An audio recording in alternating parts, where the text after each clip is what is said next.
Go.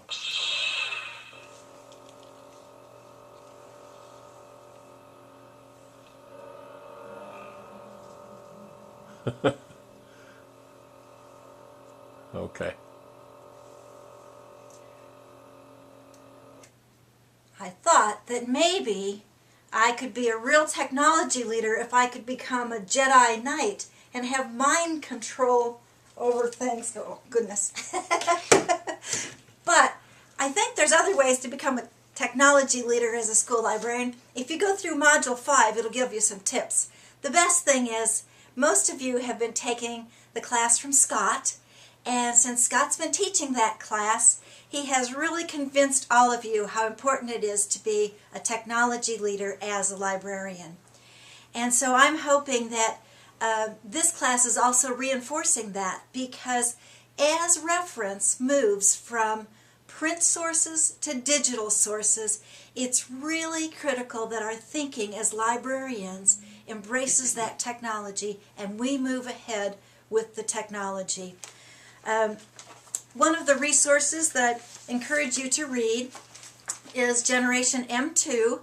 I've posted, the PDF version, and I've posted the email where you can request your own copy of it.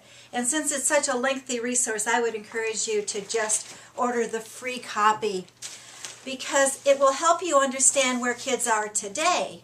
However, a good new article in the USA Today talks about the I generation and how the M2 generation includes some of those kids, but we have those young kids coming up now. They've been born with technology, and as this says, the I generation has no off switch. Kids are constantly doing thinking digitally, thinking off in space with all the connections. So the first discussion is on your role as the technology leader, and there's a good article to read by Melissa Gardner. And so read Melissa Gardner's article, and then you can discuss what you think your role is, whether you have to be a Jedi warrior, whether you have to be a Scott, or what your role is going to be.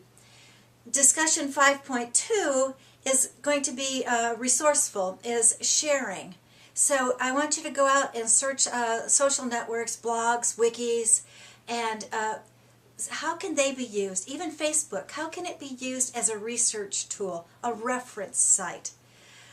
Give one example and how you could use that with your students. Assignment 5.1 has been a little bit hard for me to figure out exactly how to do this, because this has been one of the favorite activities of this class. I've been teaching for about 7 years now, and that is a staff development activity. And I've always had everybody teach everybody else in the class one database. This time you're going to go through all the databases that are available through the state or through the school district, through the library district, or maybe through your own school. And I have a list of all those that you can use. And I want you to develop a staff development activity. It's very specific. There's 9 points to it.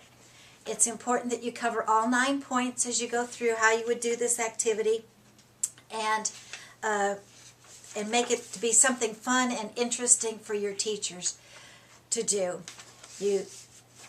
There's the complete outline.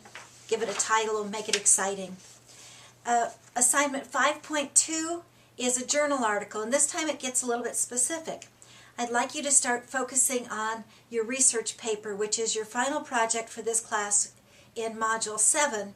And because of what's happening in our state, with the fact that we're having all these budget cuts, I've decided to change the focus a little bit for this class, and that is I want everyone to do a research paper on how some aspect of the school library affects student achievement.